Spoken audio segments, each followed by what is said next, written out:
Hello and welcome to another episode of Short Sharp Schlocks, the YouTube show from the makers of Schlock Tactics, which is a bad movie podcast, but here we talk about new and current movies, whether they be good, bad or otherwise. My name is Ash and I'm here today to talk to you about Colour Out of Space. So this is the second Lovecraftian horror that I'm reviewing here in the last month after the Lighthouse, which I did a couple of weeks ago. But here we have an actual adaptation of a H.P. Lovecraft story, being Colour Out of Space. This film came out technically last year on the independent scene in the film festivals, but it's only just getting a proper release now, courtesy of Spectivision, which is Elijah Wood's production company, who have done some great stuff over the last couple of years. Film is directed by Richard Stanley, who has not directed a film in many, many years since he did The Isle of Dr. Moreau back in the 90s, which we talked about at length on episode 17 of the podcast, Wells, since that was a H.G. Wells adaptation.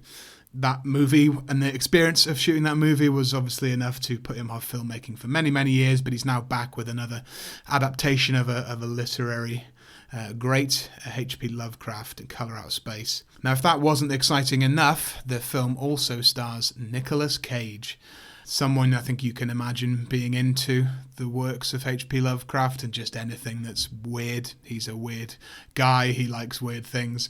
So, I mean, the combination of Nic Cage and the H.P. Lovecraft source material, I knew it was going to be weird and wild, but I'm not sure if I was fully prepared for what I've just seen in the cinema last night. So in a nutshell, the story is a lot like a lot of H.P. Lovecraft's short stories. It's a family that live in Arkham, New England, where all the kind of stories are set, and an asteroid or a meteorite hits in the back garden, and then strange things start happening. The water supply sort of becomes contaminated.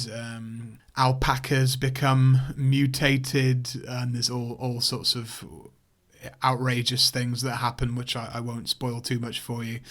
But yeah, my expectations were really, really high for this film, and they were met, if not exceeded. Nic Cage, it starts off slightly weird and slightly eccentric, and then he dials it up as you would expect, as you would hope throughout the film, and you get some of the all-time classic Nic Cage freakouts in this movie, which again I wouldn't want to spoil for you, but if you've seen enough of his work, you'll know the kind of thing I'm talking about. If you look at the trivia on IMDb, it did say that Richard Stanley's favourite performance from Nicolas Cage was Vampire's Kiss.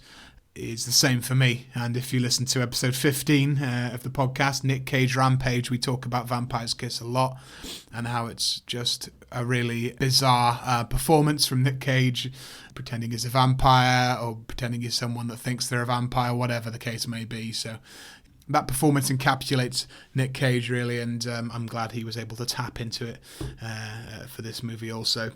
You also get Jolie Richardson playing his wife, which is also a good performance, and very weird addition, Tommy Chong, very old-looking Tommy Chong, plays a kind of hippie in the woods who also sort of feels he's able to communicate with things from beyond the stars, that sort of thing. So yeah, just really, really wild. Really well shot as well. The effects of the colour itself, which is a kind of a pink magenta sort of colour. The effects are beautiful. Some great practical effects, as I say, with things like alpacas going a bit strange. Also some problems with his wife and his younger son. The creature effects, sometimes practical, sometimes digital, are really well done and quite disturbing and unsettling as well. Lots of H.P. Lovecraft Easter eggs here. There's a kind of a Miskatonic University t-shirt. There's characters called Ward and Ezra and all those sorts of things. If you know E. Lovecraft, you'll pick up on quite a lot of that as well. So I think this is really the most authentic adaptation of an H.P. Lovecraft story.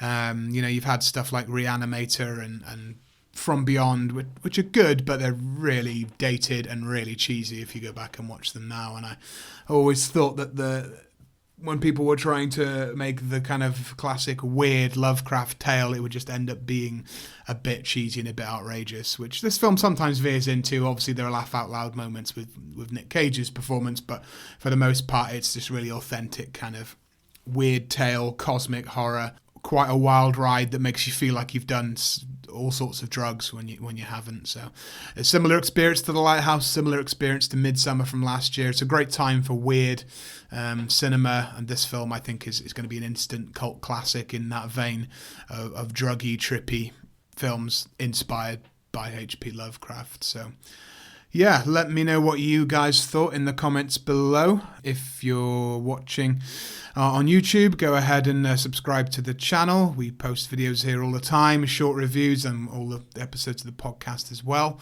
If you're watching on Facebook or Instagram, then go over to YouTube and search for us, Schlock Tactics. It'll bring up the channel, and subscribe so you can see all of those as well. The podcast, there will be a new episode of the podcast. It has been a while, but we are going to come back with a brand new episode doing our Razzie predictions very shortly. If you've seen the Razzie nominations unveiled, then you'll know what you're in for there. So keep an eye on all our social media for details of that episode coming up. But that has been another episode of Short Sharp Schlocks. My name's been Ash, and I'll see you next time. Bye. Yes, I am. It's alive. It must be.